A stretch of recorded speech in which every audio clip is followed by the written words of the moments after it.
வித்தியாசம். இங்கிலாந்தினுடைய cricket bowling coach Mushtaq Ali Hashim அம்லாவை பத்தி சொல்றாரு. தென்னாப்பிரிக்காவினுடைய கேப்டன் ஸ்மித் அவர்கிட்ட இருந்து எல்லா பிளேயர்ஸுக்கும் மெசேஜ் போகுது. 6 மணிக்கு மீட்டிங், எல்லோரும் வந்து ஆஜராக வேண்டும். எல்லாருக்கும் மெசேஜ் போயிருச்சு. ஹாஷிம் அம்லாவிடத்தில் இருந்து பதில் வருகிறது, 6 மணிக்கு என்னுடைய பிரேயர் டைம், என்னால் அட்டன் பண்ண முடியாது. சொல்ல முடியுமா? நீ நம்ம கேவலம் 8ஆம் கிளாஸ் படிக்கிறோம் SLB-ல, நம்ம சொல்றோம் ஜும்மாக்கெல்லாம் வர முடியாது. 8ஆம் கிளாஸ்லயே ஈமான் தகர்ந்து போயிருது. நம்ம வாப்பாகுமா SLB ஸ்கூல்ல பேசணும், பசங்க எல்லாம் வந்து சொன்னாங்க ஜும்மா தொழுக முடியல, முன்னால எல்லாம் வருவாங்க. இப்ப பேரண்ட்ஸ் வந்து சொன்னா ஜும்மாவுக்கு விடுறேன்ட்டாரு ஹெட் மாஸ்டர்.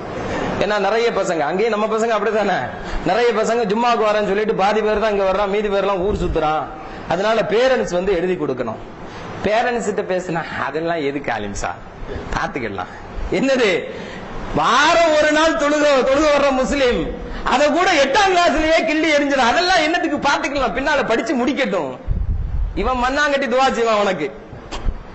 அப்புறம் என்ன, முதியோர் இல்லத்துக்கு தான் அனுப்புவான். ஆரம்பத்திலேயே தக்வாவை போதித்து கொடுக்காத நாம், தொழுகைக்கு இன்றைக்கு இளைஞர்களிடத்தில் முக்கியத்துவம் இல்லை, நோன்புக்கு முக்கியத்துவம் இல்லை, ஜகாத்துக்கு ஹஜ்ஜுக்கு சதக்காவிற்கு முக்கியத்துவம் இல்லை. இல்லாமல் போனதற்கு காரணம் அடிப்படையிலே நாம் அவனுக்கு தக்வாவை உருவாக்கி கொடுக்கவில்லை. ஹாஷிம் அம்லா சொல்றாரு 6 மணி. யாருட? தென்னாப்பிரிக்கா ஒரு இனவரை பிடித்த ஒரு நாடு அது.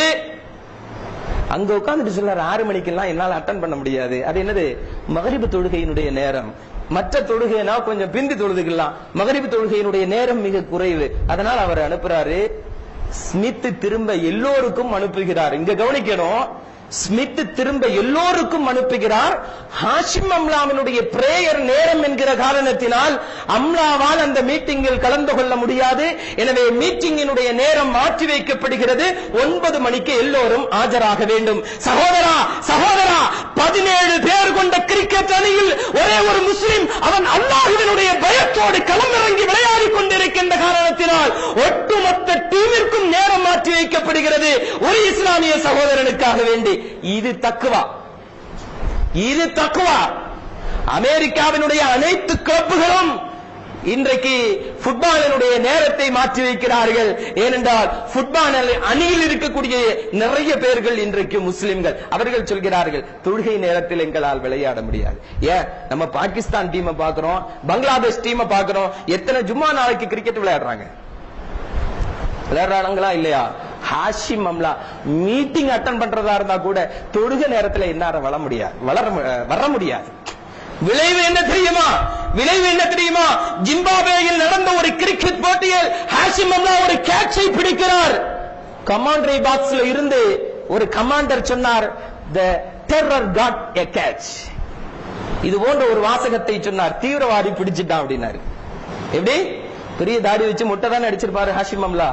கமாண்டரி பாக்ஸ்ல இருந்து அவன் யதார்த்தமா சொல்லிட்டான், தீவிரவாதி பால பிடிச்சிட்டான், அதாவது கேட்ச் பண்ணிட்டாரு. கமாண்டரி இதுல இருந்தே தூக்கிட்டாங்க.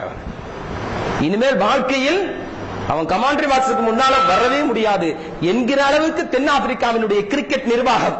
மீண்டும் சொல்கிறேன், உலகத்திலேயே ராசிசம் இனவரி அதிகம் நடக்கக்கூடிய ஒரு நாடு காந்தி. தென்னாப்பிரிக்காவிலே பட்ட பாடு காந்தியினுடைய சுயசரிதையிலே எழுதியிருப்பார். அங்கு இனவரி அவ்வளவு மிகைத்திருக்கிறது. சகோதரா, ஒரு முஸ்லிம் இனவரி ஆதிக்கம் கொண்ட ஒரு நாட்டில் தக்குவாவோடு முஸ்லிமாக வாழ்ந்தால் அந்த நாட்டினுடைய அனைத்து சட்டத்திட்டங்களும் அவனுக்காக வேண்டி மாற்றி வைக்கப்படும் என்பதைத்தான் நாம் உணர்கிறோம். நம்ம என்ன பேசுறோம் இன்னைக்கு? அது சரியில்லை, இது சரியில்லை, இது சரியில்லை, ஒண்ணுமே சரியில்லை. அட மானங்கட்ட சகோதரா, நம்ம சரியா இருக்கமாங்கிறத என்னைக்காவது சிந்திச்சிருக்கிறோமா? நாம் சரியாக இருந்தால் 23 கோடி முஸ்லிம்கள் இந்தியாவில் தேவையில்லை, 1.5 கோடி முஸ்லிம்கள் தமிழகத்தில் தேவையில்லை, 80,000 1 லட்சம் முஸ்லிம்கள் குமரி மாவட்டத்திற்கு தேவையில்லை. ஒரு முஸ்லிம் இருந்தால் போதும், ஒரு முஸ்லிம் இருந்தால் போதும். அவனுடைய உள்ளத்தில் இறையச்சம் இருந்தால் போதும் அல்லாஹ் எல்லாவற்றையும் சாதகமாக்கி தருவான் என்பது கடந்த காலத்திலிருந்து நிகழ்காலம் வரையிலும் நாம் பார்த்து கொண்டிருக்கக்கூடிய ஒரு நிதர்சனமான உண்மை. தயாராகலாமா? இன்ஷா அல்லாஹ் தயாராகலாமா? ஒரு மாற்றத்தை நோக்கி இந்த ரமலான் எந்த தக்வாவை தரும் என்று அல்லாஹ் சொன்னானோ அந்த தக்வாவை தரக்கூடிய ரமலானாக அல்லாஹ் ரப்புல் இஸ்ஸத் இந்த ரமலானை நமக்கு தந்தருள் புரிவானாக. அதனால ரமலான் என்பது வெறுமனே பசித்திருப்பதல்ல, வெறுமனே தாகித்திருப்பதல்ல.